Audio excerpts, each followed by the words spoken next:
ইসলাম। ইসলামকে অনুসরণ করুন। মেয়েদের চোখের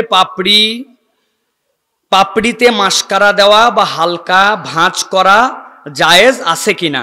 যেহেতু আমরা জানি ভ্রু তোলা ইসলামে নিষিদ্ধ, সেক্ষেত্রে কি চোখে মাস্কারা দেওয়া বা চোখের পাপড়ি ভাঁজ করা জায়েজ আছে?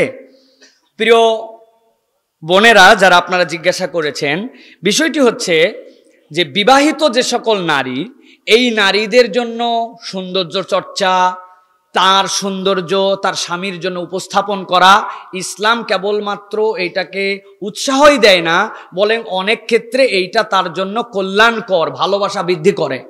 কিন্তু ইসলামের যাবতীয় যে বিধানগুলো আছে, এই বিধানগুলো দুই ধরনের, একটা ইবাদত আর একটা আদাত। একটা হচ্ছে তার নিজস্ব আচার আচরণ, আর একটা ইবাদত। কোনো আচার আচরণের সাথে যদি ইবাদত তথা আল্লাহর পক্ষ থেকে শরীয়তের কোনো নিষেধাজ্ঞা আসে, তাহলে সেইটা আপনি করতে পারবেন না। ভুরু প্লাক করা, গায়ের মধ্যে ট্যাটু আঁকানো, আপনার চুলকে খোপায় উপর করে বেঁধে ঘোড়ার লেজের মতো উপর দিকে তুলে দেওয়া, এইগুলার ক্ষেত্রে শরীয়ত আপনার জন্য নিষেধাজ্ঞা দিয়েছে। অতএব আপনি দাঁত ফাঁকা করা, শরীরের মধ্যে উল্কি আঁকানো, এইগুলো নিষিদ্ধ।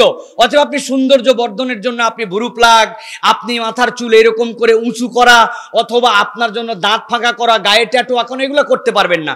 কিন্তু শরীয়তে তার ভুরুর নিচে যে চোখের পাপড়ি, সেখানে সৌন্দর্য বর্ধনের জন্য রং লাগানো, অথবা কোনো চুলকে স্ট্রেট করা, এইগুলা শরীয়ত আপনার জন্য নিষেধ করে না। তবে মৌলিক শর্ত, আপনার এইগুলি কোনো পর পুরুষের কাছে প্রদর্শনের জন্য হবে না। আপনার বিবাহ উত্তর আপনার স্বামী আপনার এই সৌন্দর্য দেখতে পারেন।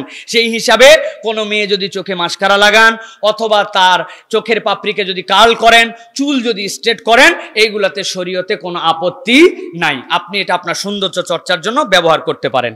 উচ্চমানের কিছু জনপ্রিয় ইসলামিক বক্তা জর্দা, গুল ইত্যাদিতে হালাল বলে, অন্যদিকে এক হুজুর আরেক হুজুরকে কাদা ছুড়াছুরি করে। তার সমাধান কবে হবে? সমাধান কবে হবে এটা আমি বলতে পারবো না ভাইজান। আমরা এই কাদা ছুড়াছুরির খেলার মধ্যে আমরা নেই প্রিয় ভাইয়েরা। আল্লাহ যেন এইগুলার মধ্যে আমাদেরকে সম্পৃক্ত না করেন। প্রিয় ভাইয়েরা, প্রথম কথা হচ্ছে প্রিয় ভাইয়েরা, এই জর্দা হালাল হারাম করে আমাদের কি লাভ ভাই বলে? হালাল হারাম করে আমাদের লাভ আছে প্রিয় ভাইরা?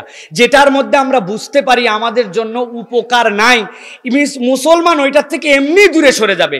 কেউ বলতে পারবেন যে জর্দা খেয়ে আমাদের কোনো উপকার হয়? আমার দাঁতের উপকার, মানসিক উপকার, স্বাস্থ্যের উপকার, কুয়াতে উপকার। তাহলে যেটার উপকার নেই এটা লিভ করাই তো উত্তম রে ভাই। এটা জায়েজ না জায়েজ এটা অনেক পরের বিষয়। এটার থেকে আমাদের বেঁচে থাকা আমাদের জন্য দায়িত্ব। আল্লাহ আমাদের আলেম ওলামাদের মধ্যে মহাব্বত পয়দা করে দেন। আল্লাহ আমাদের দূরত্ব দূর করে দেন। ইসলাম কাদা ছুড়াছুরির জায়গা নয়, কলিজায় টেনে বুঝানোর জায়গা।